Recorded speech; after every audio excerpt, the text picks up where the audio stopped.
ચાલો ખેડૂત મિત્રો, આજે બહુ અગત્યની વાત કરવા જઈ રહ્યો છું. ઘણા સમયથી ઘણી બધી વ્યક્તિઓના ફોન આવતા હોય છે કે ભાઈ વીજપોલ બાબતે આખું વ્યવસ્થિત માર્ગદર્શન આપો, અથવા ઉપરથી ઓવરહેડ લાઇન હેવી લાઈનો પસાર થતી હોય તો વળતર બાબતે માર્ગદર્શન આપો, અથવા તો એમ હોય કે ભાઈ અમારી તો આ બધા માટે થઈ અને આજે એક સંકલિત વિડીયો બનાવું છું. આના માટે જ્યાં જરૂર પડી ત્યાંથી જઈ અને મેં માહિતીઓ કલેક્ટ કરવા પ્રયત્ન કર્યો છે.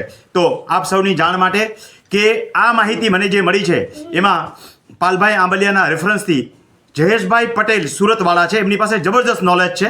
એટલે એમના માર્ગદર્શનથી આ આખી જે એસઓપી ગવર્મેન્ટની હોય છે અથવા તો જે કંઈ પ્રક્રિયા હોય છે એ સંકલિત કરી અને હું તમને માર્ગદર્શન આપી રહ્યો છું. આશા રાખું છું કે આખું માર્ગદર્શન તમને ઉપયોગી થશે.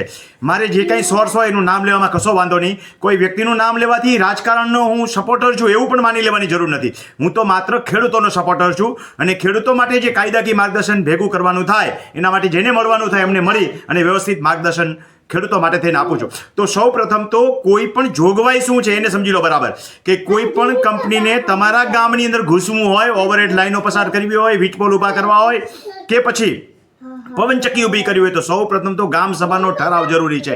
એટલે એને કહેવાય કે કંપનીએ લોકલ ઓથોરિટીની પરમિશન લેવી જોઈએ. લોકલ ઓથોરિટીમાં ગ્રામ પંચાયત આવી શકે, નગરપાલિકા આવી શકે, મહાનગરપાલિકા હોય તો એ આવી શકે. તો લોકલ ઓથોરિટી નીચે પંચાયતમાં ઠરાવ કરેલો છે કે નહીં એ જુઓ. નહીં તો તમે ગ્રામસભા બોલાવો, ગ્રામસભા તમે બોલાવી શકો, 10 વ્યક્તિઓ સહી કરી અને આપી દો એટલે સરપંચને ગ્રામસભા બોલાવી પડશે. લેખિતમાં આપજો આ બધું. ગ્રામસભા બોલાવે એટલે વિષય વિરોધનો નહીં લખતા, ગ્રામસભા બોલાવે એટલે લખજો વીજપોલ બાબતના અભિપ્રાય લેવા માટેની વિશિષ્ટ સભા.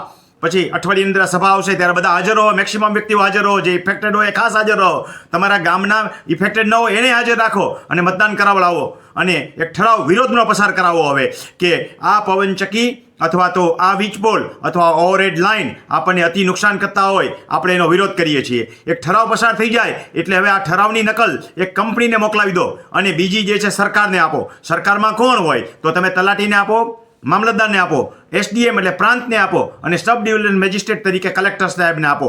એટલે આ એક પ્રથમ પગથિયું થયું. હવે કોઈ પણ કંપની જ્યારે તમારા ગામમાં ઘૂસે છે, તમારા ખેતરમાં આવે છે ત્યારે સંગઠિત થઈ જાઓ. એકલ દોકલનું કામ નથી. નામનો ખેડૂત ગેંગે ફેફે થઈ જશે. સંકલિત થાવ અને એને કહો કે ભાઈ અમને લોકલ ઓથોરિટીની પરવાનગીનો લેટર બતાવો. તમારો અધિકાર છે. CRCSની મંજૂરીનો લેટર માગો. વૈકલ્પિક રૂટ લાઇન મેપ માગો. આ જરૂરી છે કે ભાઈ એની પાસે મેપ હોવો જોઈએ કે ભાઈ આ વૈકલ્પિક રૂટ બીજો કોઈ નથી માટે આ જગ્યાએથી કાઢીએ છીએ. એટલે ક્યારે લાઈનો બદલાવી લીધી હોય પોતાના ઓળખીતા પારખીતા સગાવાલા, એટલે સમજી ગયા ને તમે. હા, વજનને કારણે લાઈન આમ 40 કિલોમીટર લાંબી લઈને તમારામાં કાઢે એટલે વૈકલ્પિક રૂટ નથી. એટલે વૈકલ્પિક રૂટ મંજૂરીનો લેટર માગો. ત્યાર પછી ટેલિગ્રાફી એક્ટની કલમ 164 નીચે કામગીરી થાય છે. આમ તો સેન્ટ્રલ ગવર્મેન્ટે કાયદો રદ કરેલો છે પણ કાર્યવાહી આના નીચે હજી થાય છે રાજ્ય સરકારની મંજૂરીને કારણે. તો રાજ્ય સરકારની ટેલિગ્રાફિક કલમની 164 નીચેની મંજૂરી માગો અને મંજૂરીનો લેટર તમારો અધિકાર છે માગો. ગેઝેટની નકલ માગો જે ગેઝેટ સરકારે બહાર પાડેલું હોય. અને ખાસ આ જાહેર ખબરની અંદર તમારો સર્વે નંબર જેટલા ઇફેક્ટેડ છે એ બતાવેલા હોવા જોઈએ. એટલે એ બતાવેલા છે કે નહીં એ માગો. એક પ્રકારની જાહેર નોટિસ છે. ગેઝેટની નકલ અને તમારા સર્વે નંબર જે ઇફેક્ટેડ છે એની જાહેર ખબરની નકલ માગો. આટલું કર્યા પછી આમાંથી કાંઈ પણ ખૂટતું હોય ને આટલું હોય કે ના હોય કલેક્ટર પાસે જાઓ અને કલેક્ટરને આ બધી સાથે રજૂઆત કરો કે અમને આટલી માહિતી મળી નથી તો આટલી માહિતી આપો ને ત્યાં સુધી કાર્યવાહી સ્થગિત કરો. આ તમારો અધિકાર છે. આટલું મળી જાય એટલે હવે જો કલેક્ટર કોઈ કાર્યવાહી ન કરે તો તમારી પાસે 2 રસ્તા ખુલ્લા છે. એક તો તમે એની સાથે નેગોશિએશન કરો, એટલે વધુમાં વધુ રકમ ROWની ગાઈડલાઇન મુજબ માગો. ROWની ગાઈડલાઇન જે છે એ મુજબ જે તમારા એરિયાની ઊંચામાં ઊંચો સોદો ટ્રાન્ઝેક્શન થયું હોય, ઊંચામાં ઊંચો કહું છું, ભલે કોમર્શિયલ હોય, કોમર્શિયલ ટ્રાન્ઝેક્શનની 4 ગણી રકમ કાઉન્ટ કરો અને એની ઉપર જે છે 10% વળતર માગો વધારાનું. આટલું તમારું હક અને મળવાપાત્ર છે. એવી જ રીતે ન અનુકૂળ આવે, ન પતાવટ થાય તો MRCની રચના માગો. MRC જે છે એટલે માર્કેટ રેટ કમિટી છે. માર્કેટ રેટ કમિટીમાં 3 પ્રતિનિધિત્વ હોય છે. એક સરકારનું પ્રતિનિધિત્વ હોય, એક કંપનીનું પ્રતિનિધિત્વ હોય, એક તમારા ખેડૂતોનું, બધાનું મળીને એક પ્રતિનિધિત્વ હોય.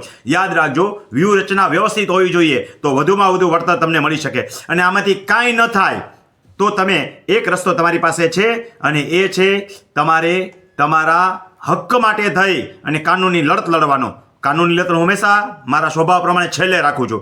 તો કાનૂની લડત માટે તમે એક કાર્યવાહી કરવા માટે થઈ અને KPS3 નીચે પિટિશન દાખલ કરી શકો છો. આના માટે તમારે એડવોકેટ રાખવા પડશે. તો આટલી હતી આખી SOP તમારા માટે મહેનત કરી, અને હું સુરતવાળા જયેશભાઈ પટેલનો આભારી છું કે જેમની પાસેથી આ કમ્પ્લીટ મને માહિતી મળી છે, અને આજે ખેડૂતોના લાભાર્થે આ વિડીયો હું મૂકી રહ્યો છું. આશા રાખું છું કે તમામ ખેડૂતોને આ ઉપયોગી થશે, અને ગામમાં એકતા જાળવી અને જો કામ કરશો તો 100% ખેડૂતોના હિતમાં નિર્ણય લેવામાં આવશે. ન સમજાય તો 2 વાર વિડીયો સાંભળી લેજો.